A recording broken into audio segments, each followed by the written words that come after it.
And I'm just letting everybody in. Hello and good morning, everyone, as they're streaming in. I'm excited to have Bill here with me today. Um, and I'm just gonna change the Zoom settings here a little bit. I can do that in a second.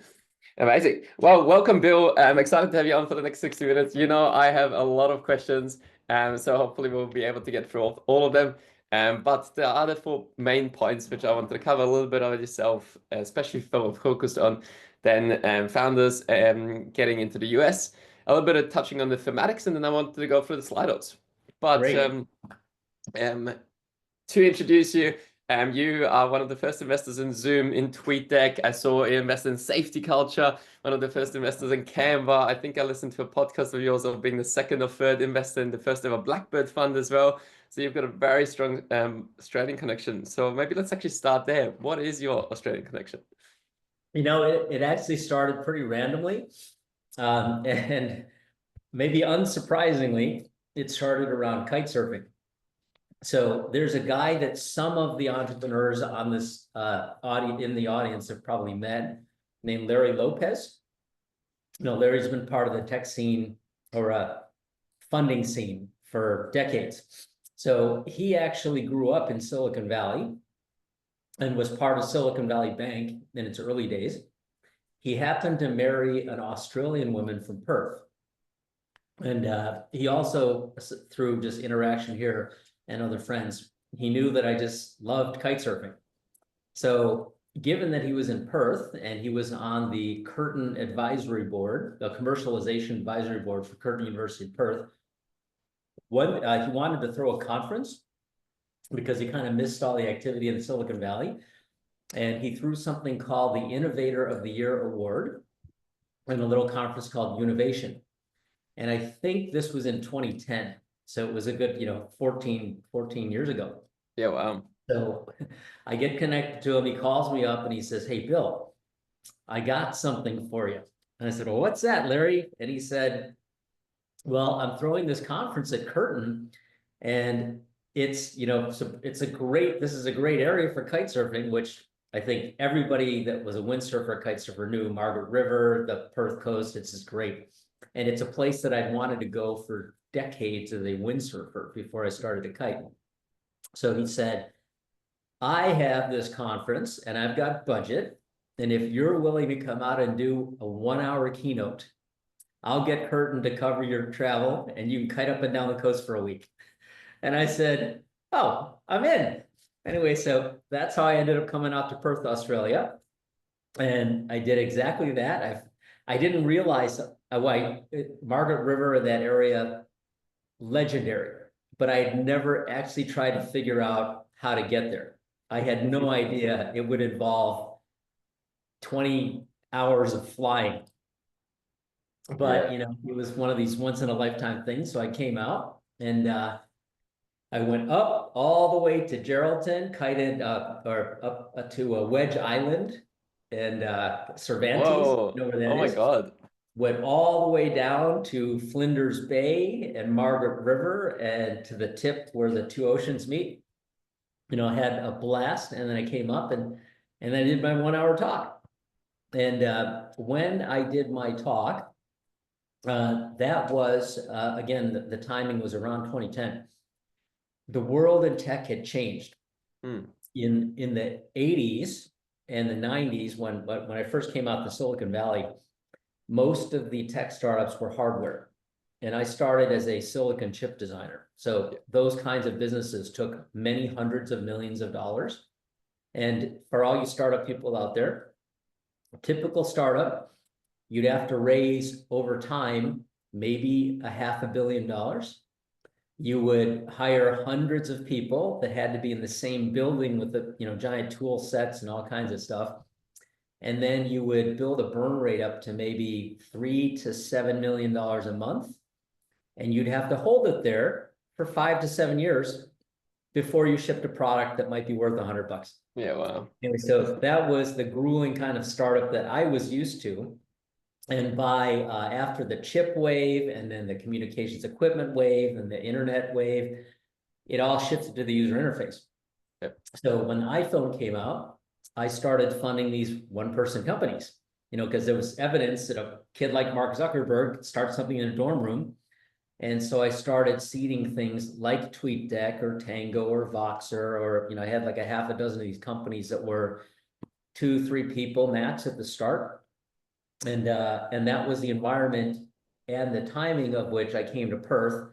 I gave my talk. There's a bunch of people in the audience, or as I was giving my talk, I realized, it really is the case that you could start a company anywhere in the world now.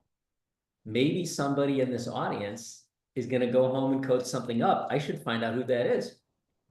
And that's when the idea dawned upon me to do a startup competition on my next trip. And if any of you have met Rowan McDougall, Rowan runs a commercialization of IP in the Chancellor's office at Curtin. He was the sponsor of this thing. And I said to Rowan a little later, I said, hey, Rowan, you want startup activity?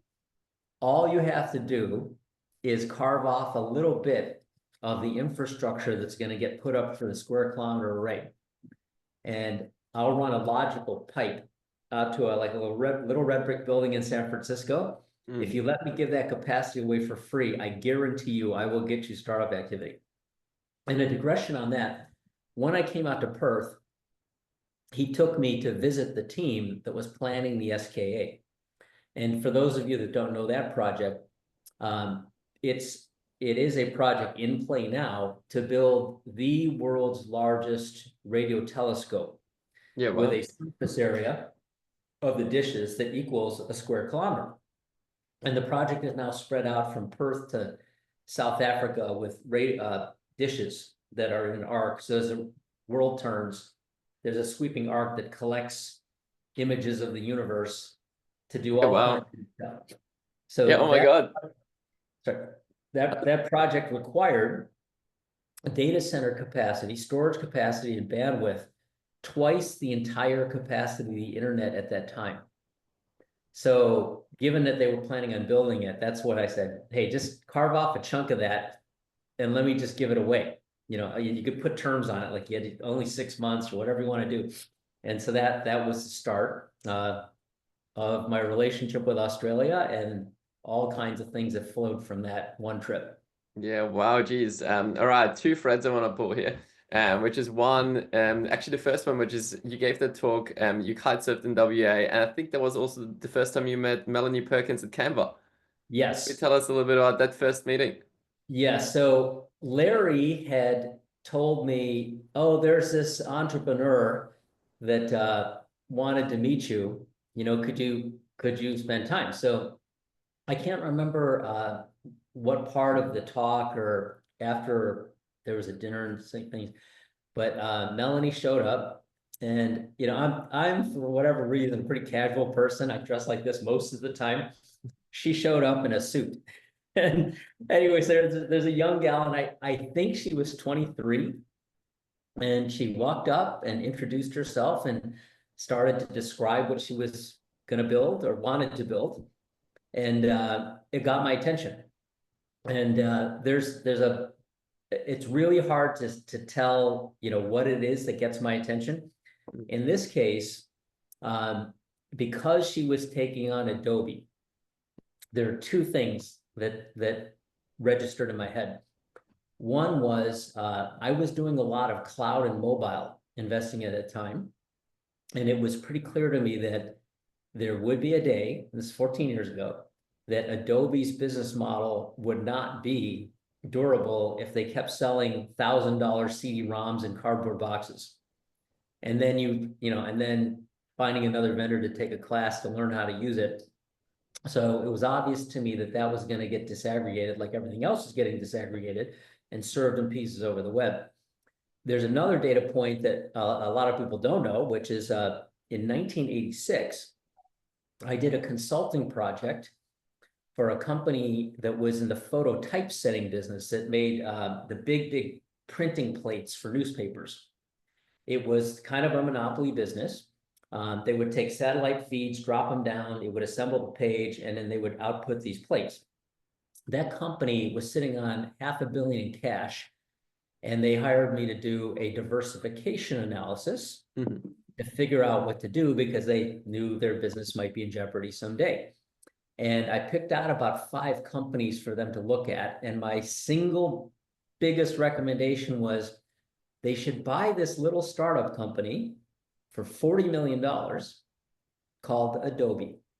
Wow. Oh my God. All the way back in the day. Yeah. 86. So over the decades, I just saw Adobe grow and grow and grow. And by the time I met Melanie, I remember registering and I looked it up, and Adobe was 30 billion in market cap. Got a lot bigger than that. But I thought, well, there's 30 billion of market cap to be disrupted. And it didn't look to me like that team was ever going to do anything different. Yeah. So maybe this girl's got a shot, and she had been teaching Adobe classes and knew exactly what the pain points were. So I said to her at that point, I said, hey, Melanie, can you code this up? Do you think you can build what you're describing? And she said, well, I'm not really technical. And I said, well, you know what? If you find a really good technical co-founder, I might fund you. So keep looking.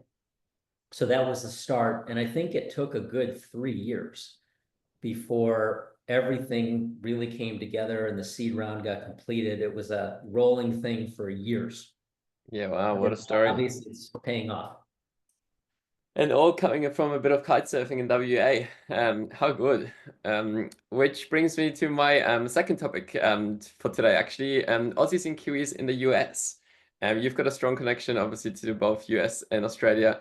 And lots of the founders on the call right now are very interested in like how to essentially raise money in the US. So I guess my first question is, for Aussie and Kiwi founders, where should they build a company? Is it better in the US? Should they stay in Australia? Like, do you have any advice there? I think that has changed over time, and I think you can really build it anywhere. I think if a company is to get very big, it does have to have some kind of presence in the bigger markets. So depending on what your product is, if the US is a giant component of that, then you have to have some footprint here. The headquarters doesn't necessarily have to be. I think the world shifted as we went from like raw hard tech, like in the days of silicon or routers and switches and hubs and stuff like that, the talent density was all in Northern California. So there have been companies that had built communications equipment or other things in other parts of the world, but not so many because everybody came to one place, the Valley. But as you move to the edge of the internet, companies could be built anywhere. And then I think once Atlassian really got its traction and proved that you could build something elsewhere, that I think shifted the psychology of some of the venture folks to being open to fueling things that were not necessarily in Silicon Valley. I would say that now you have other up and comers like Canva or SafetyCulture that are both headquartered in Australia. And think about SafetyCulture, it's in Townville, right? They've been able to build a company worth billions of dollars from a little town. So I think it has pluses and minuses building in Australia versus other places. I think building in Australia will be a longer, slower, tougher process. But I think it more deeply roots a company. It allows the culture to be more durable. I think it also depends on what the shape of the market is, meaning what's the growth rate, what's the competitive dynamic like. If you're in a super horse race kind of market like AI is today, the momentum fits Silicon Valley more because more of the talent is going to be there, and it'll be hard to draw that talent to another place. Yeah. If it's a market that isn't as fiercely competitive at the startup stage, like graphic design was, or like what SafetyCulture does, which people didn't even think was a category, back then. Companies are more able to build a sticky, durable team culture that is very, very cohesive. Yeah. Because I'd say Silicon Valley it's a bit treacherous to work in. in that it's a momentum market where there's tens and tens of thousands of companies, and there's always something that's hot. Yeah. And you have to have positive momentum all the time. And if you ever have a dip, people jump ship and they go to the next hot thing. Yeah. So the duration of, kind of how long somebody will stay at your company, the value, really short. It's very mercenary. It's very expensive. So I think companies like Canva, SafetyCulture, Atlassian have had the benefit of building outside and building very, very strong, durable cultures where they're almost like cults. Yeah, it's such a different perspective on work and loyalty, I guess, to your company, with so much competition. Actually, a great question which somebody asked on Slido, which is always so if a founder was to move to the US, and obviously San Francisco and Silicon Valley is very much the place to go, but is there actually other places or states for particular industries which are really well suited, such as LA or New York? And don't forget Texas and Yeah. Seattle. And what kind So of, yeah, which industry is kind of which city good for? I would say Texas has a little bit more hardware capability because a lot of the silicon companies had offices down there, and there are some very big companies that grew up outside of the valley before the valley became a thing, like Texas Instruments. So I'd say if you have a hardware component, a deep tech component, um, New York is not the place for you. Okay. LA is probably not the place for you. Hmm. San Diego might be if it has to do with wireless. Qualcomm's down there. There are a Hmm. bunch of kind of wireless and radio and defense-oriented companies in San Diego. Um, Texas is good both for hardware and software. Uh, I'd say if you think about Seattle too, there's a lot of kind of internet DNA and just regular computer DNA. Both Bill Gates and Jeff Bezos had stints in the Valley, but they both moved, because Yeah. they didn't want to, I think, both for tax reasons, because Seattle has 0% state tax, but also I think it's a little less mercenary up there, and they were able to build, cult-like companies up there too. Yeah. Yeah, I'd say Um, New York is probably good for fintech. okay. Um, Also content related companies. LA is definitely a content kind of place. Social media kind of apps come out of there, like Snapchat. Yeah, awesome. I love that color. Thank you. Um, and when you think about the differences between Aussie and Kiwi founders versus US founders, because you've met a couple from a personality perspective, from a way they talk and pitch perspective, yeah, how are they different? And kind of what tips or advice would you have for Aussie Kiwi founders coming to the US? I'd say the beautiful thing about entrepreneurs from outside the valley, and maybe particularly Australia, is that they have what I would call healthy naivete, meaning that they haven't experienced what they don't know, and therefore they don't know exactly what they don't know, and they're big dreamers. I'd say, that's commonality between a guy like Luke at SafetyCulture and Melanie and a lot of Australian entrepreneurs. I'd say the attitude in Australia, it's a little bit bifurcated. It's sort of compared to the USA. The USA, and I wouldn't say all of the USA. I would say Silicon Valley, distinct from the rest of the USA. There's sort of an acceptance of failure, because you do learn when you fail. And people don't mind if somebody failed on something ambitious. And it's almost the case that if you're going to fail, you really want to fail big Hmm. and get noticed. Like the guys that built WeWork, they were able to raise again, right? I mean, but from a 30,000 foot perspective, if you looked at that without knowing the person, and you'd say, wow, what a disaster. It seemed unethical. It seemed like so many things wrong with it. I would never fund them again, but they raised money again. And that happens all the time in the Valley if people think the outcome can be big. Hmm. I'd say everywhere else in the United States, particularly the East Coast, which is very conservative, there's a fear that having a failure on your back it will taint you, and no one will ever, back you again. And I'd say most countries in the world feel like that. And I'd say that's probably true in Australia too, for the older generation. Mm. I'd say the younger generations in many countries are a little bit more relaxed about stuff like that. But I'd say so the Australian culture is sort of a mix of those. They're afraid to fail, but at the same time, they don't know what they don't know, so they're willing to try because maybe they're not afraid to fail because they don't see the failure ahead and they just push forward. Mm. Yeah, right. So it's almost like that ambition pace of like, if you're gonna do it something big.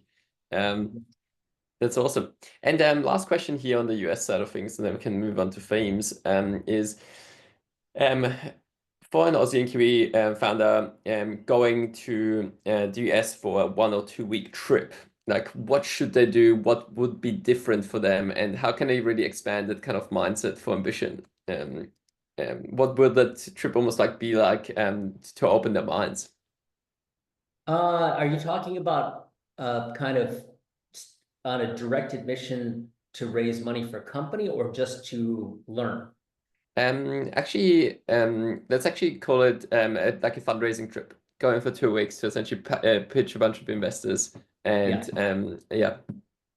Yeah, so I guess I'll use an example which may or may not be replicable, who knows, but okay, so after I met Melanie and she did come out to meet. So she literally sent me a note saying she's coming out and then she called me and said, I'm here to find my co-founder. Can you help me? And that was pretty bold. And somehow it worked, we went out to lunch and you probably read the story. She was pitching me with a paper deck with foot pages. And while she was doing that, I had a BlackBerry at the time and I was sitting there typing and she thought I wasn't paying attention. But I was, I was kind of multi-processing, but sending out messages to a few nodes that I thought could help. One of my notes landed with Lars Rasmussen, the creator of Google Maps. For those of you, many of you know him already, but for those who don't, he had ended up joining Google, but couldn't get a visa for his, I think, fiance at the time for the USA. So he ended up building Google, what became Google Maps in Sydney, Australia, not headquarters at Mountain View. And over the many years, it became one of the most widely used apps ever in the planet. And he had teams doing Google Maps, Google Wave, Google Enterprise products, a lot of different things, 600 engineering guys. And the day that I messaged him, it just so happened he had left a little bit earlier, but he had left Google because Mark Zuckerberg had poached him to build search at Facebook. And he was staying at the Four Seasons Palo Alto on University Avenue where we were, but down the street. Oh, wow. And so that just, that led to Melanie meeting Lars. And I basically struck an agreement where I said, hey, if Lars okays a technical co-founder, I'm in. And so the search began and it took quite a long time. Cameron Adams, he had been in a startup with two other guys that used to work for Lars. And Lars had been trying to get me to fund those three in a company called Fluent, which is a competitor. It was a totally new email interface. And another guy that worked in one of my companies many years ago was at Google running Gmail.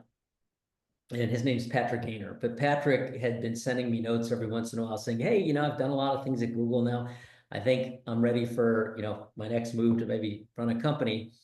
So I had him take a look at this product and I was like, hey, Patrick, if you leave or you're willing to help me on this, I'll fund it. And he thought about it for a long time, but he ended up passing for some reasons with too long to go into. And when he passed, I didn't come in, and over time that project lost traction. And then Cameron was kind of free to, look at new things. So Lars introduced him to Melanie, and that was the start of what eventually became the founding team. Oh, And good. that was funny. But Yeah. back to your original question about coming to the USA. So she had queued up a meeting with me with a purpose, and then she started coming to my kite trips. And I was throwing an annual thing on Maui every year at that time. And there was a time when her and Cliff and a bunch of other people, came together. A bunch of Australian people came and rented one house on Maui for our little shindig. And through that trip, Melanie met a couple people. One was Chris Moore, who was the founding CEO of iPass, an internet roaming service, and Sean Sini, who was the CTO of a company called Mint.com that got acquired by Intuit. And on subsequent trips, she stayed, for weeks at a time at Chris's place in Redwood City, and for weeks at a time at Sean Sini's place in San Francisco, meeting investors.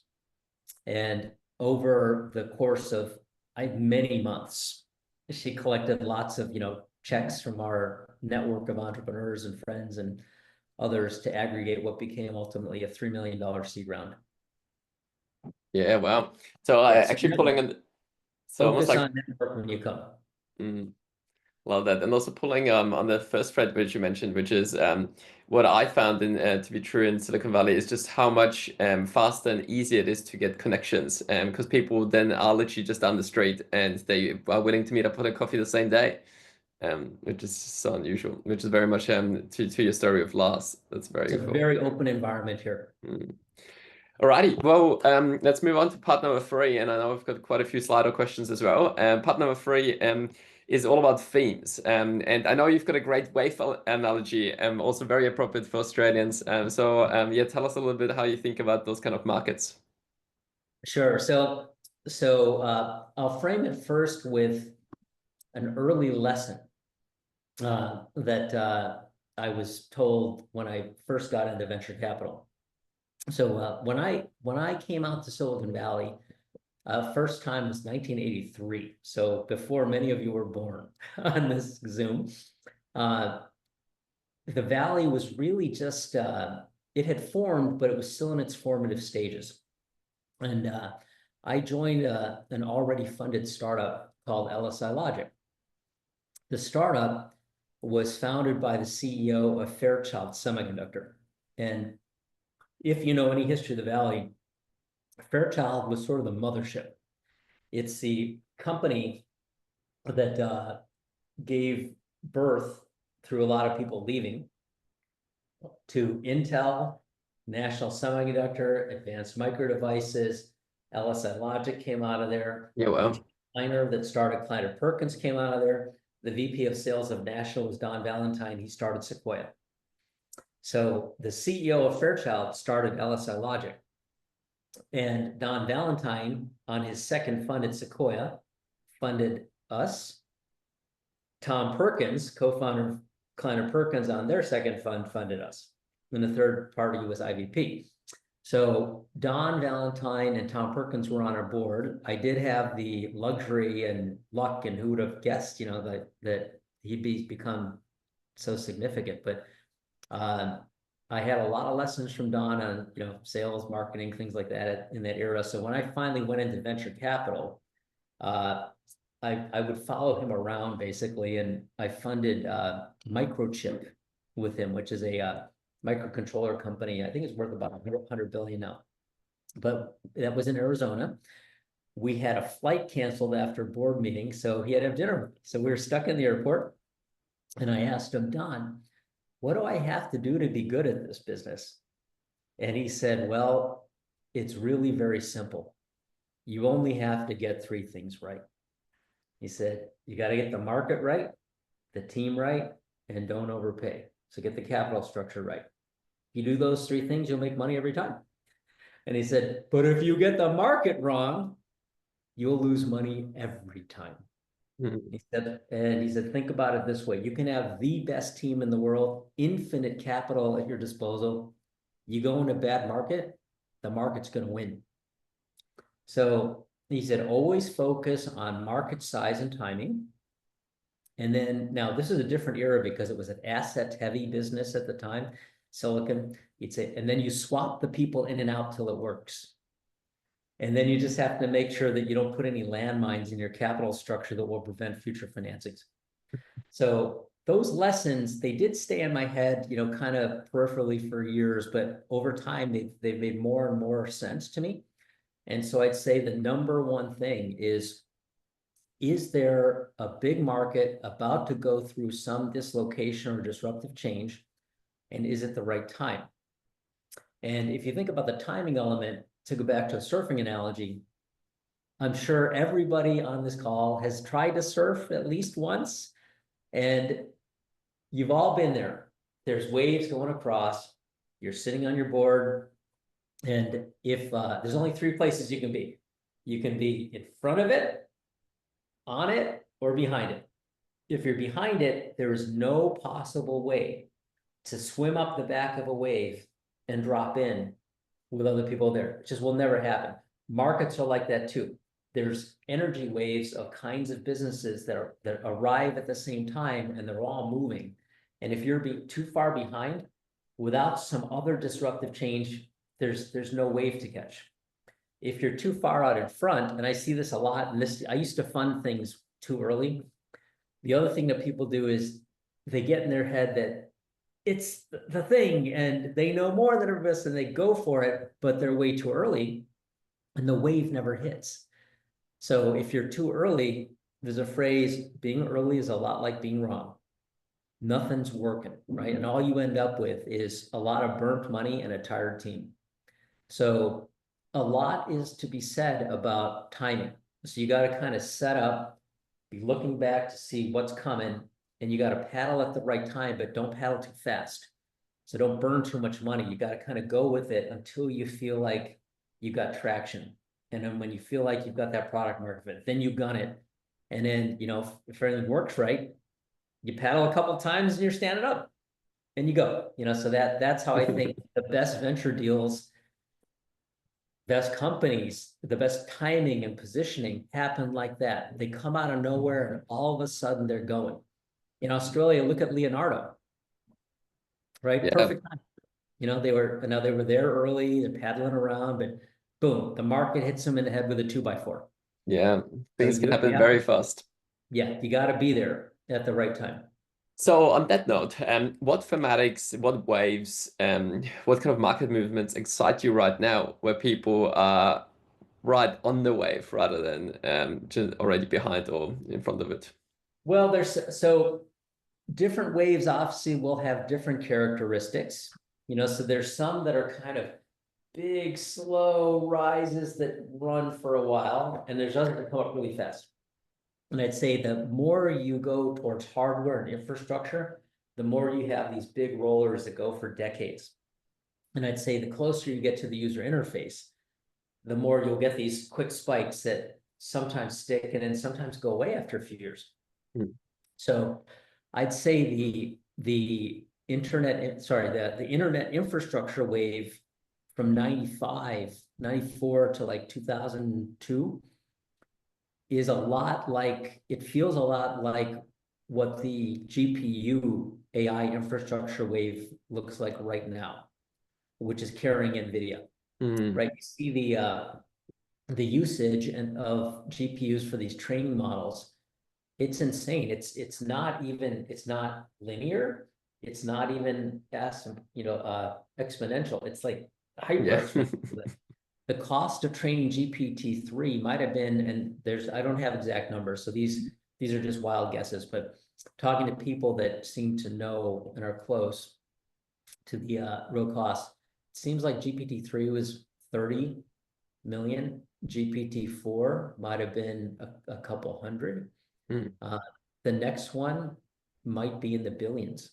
In terms of numbers of GPUs, because you're connecting these things exponentially with thousands, then hundreds of thousands, and then now they're getting bigger. And every time you have an exponential increase in the number of connectivity things, networking things expands even more. Yeah. So the cost structure going like this, and you're seeing the energy consumption grow to a point where there was a remarkable announcement last week. There was a nuclear reactor site in America that blew up and poisoned a lot of stuff, 3 Mile Island. And there are 2 reactors there. One of them melted down, and that one's going to get reopened. So Microsoft basically laid a contract on Constellation Energy Group to buy billions of dollars of output from that for the electricity. So I think there's going to be a wave in that space too. You can see it in stocks. I'd say so. So AI infrastructure, electricity generation of different types. I'd say there's a wave in defense tech right now, kind of the total remaking of how people do warfare. The cyber thing continues to be very strong. There's a volatile up and down in digital assets and blockchains. But that way ain't going away either. So I'd say it's the government's trying to suppress that one, of course, but it seems like it's a whack-a-mole kind of game for the government right now, because it's just expressing itself in too many places to shut off. Yeah, well, a couple of threads to pull here. One, actually, let's pull the thread on sustainability, and you mentioned electricity generation as well. Like, where do you see the big opportunities to be here? Well, so the wave in energy production, like internet infrastructure, is a very slow moving, long cycle wave because it's asset heavy. And so we've been in the midst of, for a couple decades now, a shift from fossil fuel created energy to renewable sources. And that's so obvious to everybody, I almost didn't mean to state it, but what's really interesting about that is the cost of, if you think about the cost structure of fossil fuels, it's very scalable in some ways, in that if you wanted to dig a pit in your backyard and put a bunch of coal in there and burn it and put a pot of water on it and a small turbine to catch the steam, you could do that, and you could make it bigger and bigger and bigger. So the per pod cost is low for small places, small amounts. When you get to be a really big producer that way, the logistics and supply chain dominate the equation, because then you've got to get container ships and railways and dig stuff, dig it out of the ground, and there's a lot of movement, got to clean all that stuff out.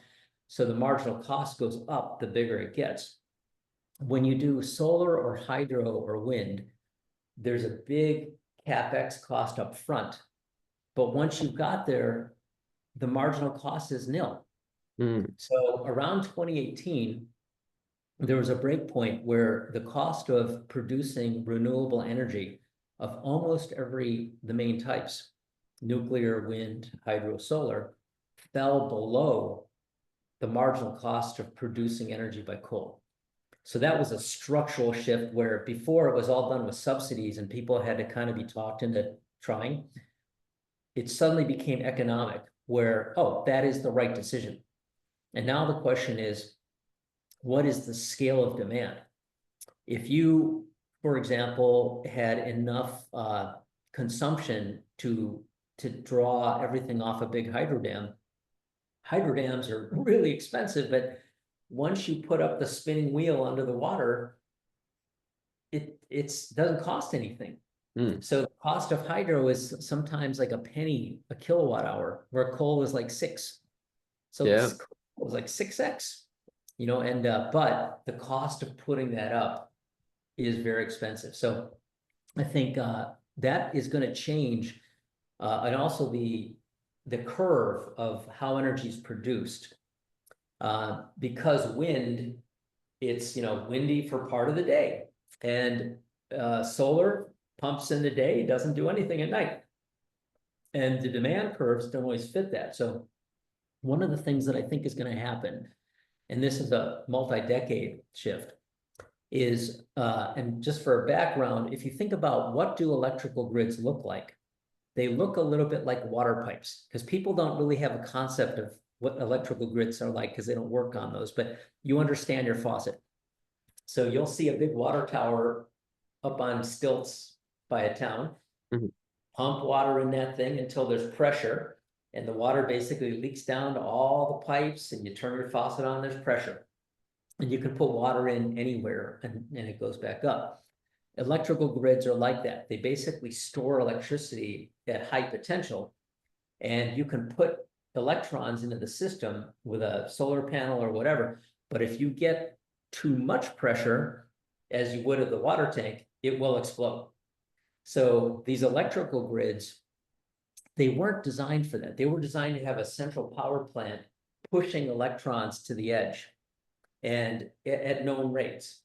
And now what you have is you have things hanging off of every point of the grid, putting stuff in. And the demand and supply curves are like this. And now you have heterogeneous sources of windmills and solar panels, some nuclear, some coal, and it's all very lumpy. So now the grid has to become bidirectional in a way, in a controlled fashion. So I think over time, there's going to be a remaking of the entire power infrastructure in the same way there was a remaking for what was the telephone network when it went from circuit switch to packet switch. Yeah, right. Yeah, right. So a massive, massive shift in that market. I'll ask you one more question and then we'll go into the Slidos, which is, I know you are very excited and invested in the blockchain crypto kind of space. And where is that wave at? Because yeah, I think you mentioned it's a bit choppy as well. Like we have seen the boom and then we've kind of hit a bit of a crypto winter. When is it coming back? And kind of when is it going to come to the masses?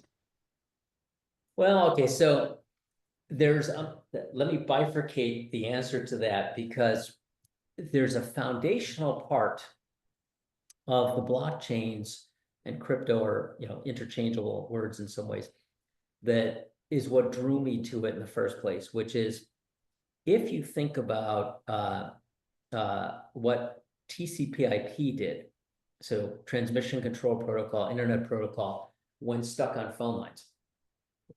Before that, you had faxes. So you could basically take a letter that you wrote by hand, stick it into a machine, digitize it, and then send those bits over a wire. And then as the internet broke out, you had a different protocol structure that allowed things like email. And so if you think about an email system knows what the content was, it knows where it came from, and it has a marker for where it's supposed to go. So it's a context-aware cloud of all these things moving around where you know where they are, generally speaking. Blockchains are like that, but for assets, right? So I have always looked at blockchains as basically a method to have a TCP/IP for assets. And it's profound, because if you think about the dollar value of a transmission of a piece of information, not the value that it represents, but the information itself, it's like small. It's like you used to send a letter for 10 cents, and now you send a packet for 1/100 of a cent. Now, because of blockchains, if things are ever onboarded in scale, you can send cars, you can send houses, you could send anything and have an indelible record, right? So it's a profound change in the way things are done, as dramatic as email replacing handwritten letters.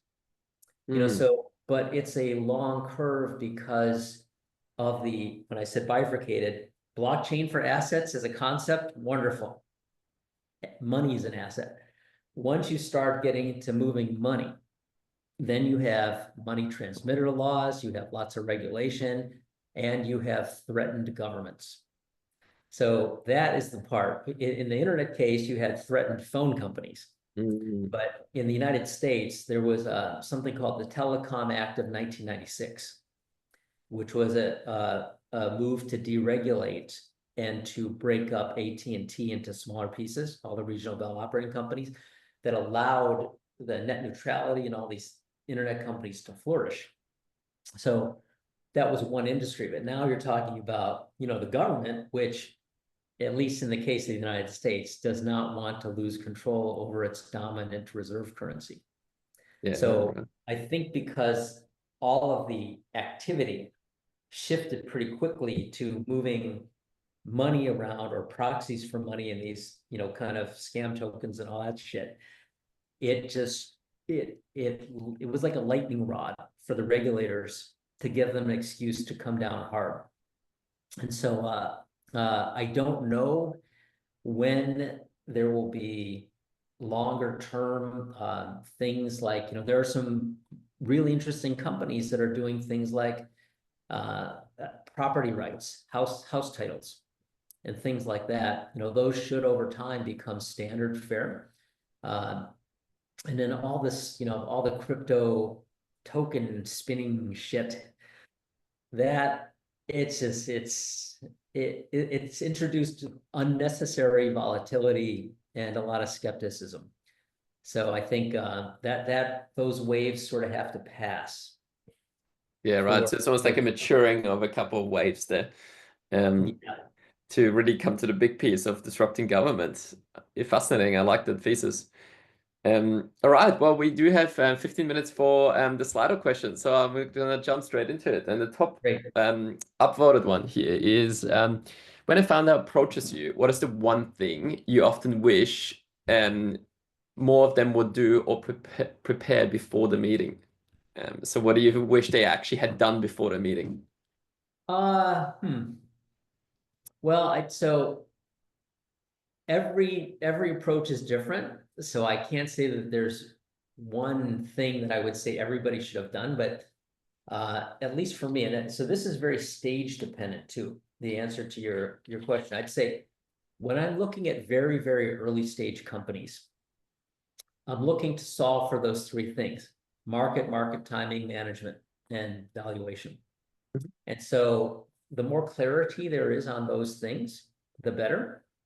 I'd say things that tell me that the entrepreneur has a fit for what they are looking to do. So in the case of in Melanie's case, it was in some ways obvious. She didn't have a lot of experience, but she knew what problem she wanted to solve. Eric Yuan, when he started Zoom, knew what problem he wanted to solve. So if they can articulate why they're doing it, what the problem is they're solving that is kind of obvious to me, and that the market over time can be very big, those have to add up. And then I'd say on a second layer to that, then the management part, I'm really looking for judgment, charisma, judgment, leadership, charisma, and judgment. There are some people that have great leadership charisma, but don't have durable judgment, and they kind of like hop around, and people will follow them for short periods over and over, but they don't string enough of those together in a row. And there's others that are totally trusted. So I think in the end, great companies are formed around people that have good judgment and are trusted by their peers, the employee base. Yeah, so that matters. So those kinds of things. And then on pricing, businesses have different prices depending on where we are in the cycle and what sector they're in, all that. But I think you don't ever want to put speed bumps in your own path. And I'd say you can't really change the market dynamic. You have to kind of ride that wave. Team and execution, that's something you have a little bit of control over. The thing that you really do have control over, but sometimes people put, speed bumps in their path, is valuation. If valuations are not in line, you restrict your own ability to get capital. And in startups, capital is like the air you breathe. So, why do you want to run around with 5 layers of COVID masks trying to start your company when you can breathe fresh air and keep the access infinite? You want to go too low because then you crowd out your cap table and you have other problems. But I think sometimes people have unrealistic valuation expectations, and then it's kind of, God, everything looks good, but it's not gonna work. Yeah, got it. Awesome. Well, the next question fits in quite well with that, because you mentioned leadership and decision-making qualities already a little bit. Looking back, what are some of the standout features of founding teams that have gone to be successful, or that you got really excited about? so the standout feature or characteristic of them? I would say, so as I look at the companies that have succeeded that you put on the cover of the call, so when I look at companies like Zoom or Canva, the timing of the market, and it was a common one in their case, which was the shift to the cloud, was such a dramatic change in the ability to scalably distribute at low cost, to change the cost structure of products. And both Eric Yuan and Melanie had a total handle on why things would be different going forward. And so they understood the problem to solve, why it might be different, and they had in mind, in their head, they already had a product in mind to solve a specific problem. Yeah, well, so it's almost like that, yeah, like having that vision ahead of time and yeah, and being it able was to the right pursue that. time for it. Yeah, Yeah. awesome. Actually, a question top voted, which I'm also really interested in, is how open are you as VCs to virtual meetings? And almost like what is your split almost of like virtual versus in-person pitches that you get from founders? You know, different people have different tolerances for that. I remember telling, I have a story with Eric Yuan. So after COVID hit in I think it was 2019, Zoom's infrastructure. So Zoom, by the way, was a public company before COVID hit. Went public in April of 2018.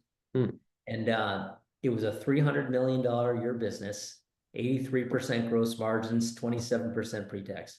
Great numbers, steady grower. Then COVID hits for 30 million meetings a day, max capacity. All of a sudden, there was this demand load on the company that nobody could believe.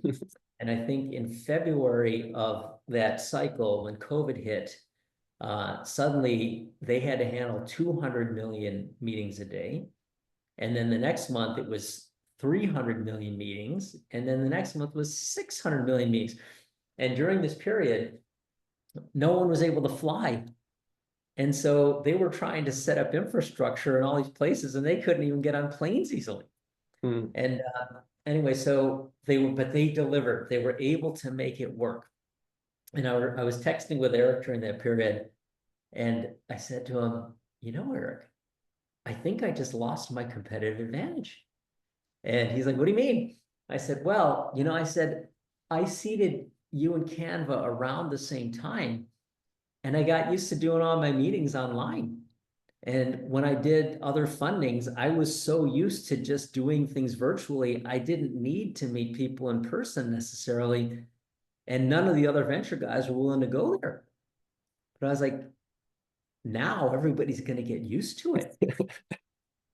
And anyway, but it hasn't been the case, you know, because I think partners meet, I think because I'm a solo operator, I can kind of do what I want. When you have group partnerships with big numbers of partners, there's always some skeptic, and it's a little harder, and they require in-person meetings. So I think it really depends a lot on stage. There's some people that are used to working virtually. I have definitely funded companies where I hadn't met the person in person. You know, I won't do big checks, but I'll do starting positions to see how it goes to, you know, maybe put more in later. Yeah. All right. Well, final question to end us on, which is actually quite a nice one there at the top, which is if you were to found a company today, what mission or venture would you build? You know, it's funny. I actually while I'm a venture capitalist by trade, I spend a lot of my time actually putting these things together. And I don't always put my, you know, and I usually call myself founding investor, even though in many cases I'm the catalyst for, you know, the sector. The couple projects that I'm working on now that I think are interesting, and we'll see how they go. There's one that I put together called dyad.net, which I'll put in here. And that one was one where I saw a very, very talented team, but I knew they were in the, they were obviously in the wrong space, but I knew they were talented. And if they could go after something bigger that was more useful for society, they could produce potentially a lot of value. This was the CTO of Cambridge Analytica and some of the key people that did all that stuff that, caused a lot of controversy and a bunch of lawsuits, and maybe in part helped Trump get elected that first time. But they're excellent data scientists. They understand AI. And we together pointed the team towards healthcare. Healthcare in America is totally messed up. It's 18% of GDP. So 1 out of every $5 spent in America is blown on healthcare for, in some cases, no reason. Wow. And part of that is a data problem. And so they've built a semantic AI layer that sits on top of healthcare data. They launched about 6 months ago with Amazon Web Services that has Amazon Health Lake. So they want to get healthcare providers to put their data in. And a company called Infor, which is the #1 provider of ERP systems to Blue Cross Blue Shield and healthcare providers. So that company, it's growing about 100% a month. It's they've done a good job over the years building their product up. Second one I helped put together is a very fun one. It's this one called Gigaverse. And this one is a little bit of an outgrowth of what happened with Zoom. So Zoom, there's a lot of reasons that Zoom is higher quality, more scalable, and can do 1 million people on a webinar. It has to do with the cloud infrastructure and a bunch of other things. This, I think, is going to help move the creator economy into a different spot. And so Zoom obviously is very heavily enterprise oriented. They had a ton of consumers on it during COVID, but that's not the business that they want to be in. They don't want to deal with millions of customer service calls and lots of small granular things. They go for big enterprise licenses. So they've kind of left the consumer space open. I teamed up with Matt Sorum of Guns N' Roses, handling music stuff. Jerry Steinberg, that launched ESPN and Fox Sports, and David Unger, who's a talent agent, along with the head of product of Zoom that built this product that you're using for 8 years. And we got the head of all real-time products at Meta. So he had Facebook video conferencing, video and WhatsApp, and a bunch of things like that. He's the CEO, and they have built a really fun consumer-facing, AI-enabled, instant live communities product. Oh, wow, cool. So think of it a little bit like Discord with video, but with an AI agent that does fact checking and instant polling by voice command and things like that. And there's a lineup of really interesting people that will take the next step to what I think Clubhouse lit up briefly, but didn't scale right. And then there's some stats that I see that are fascinating. Different kind of business, but OnlyFans, for example. Microsoft has revenue per employee per year of about $1.3 million revenue per employee per year. Google's about 1.7. OnlyFans is 30.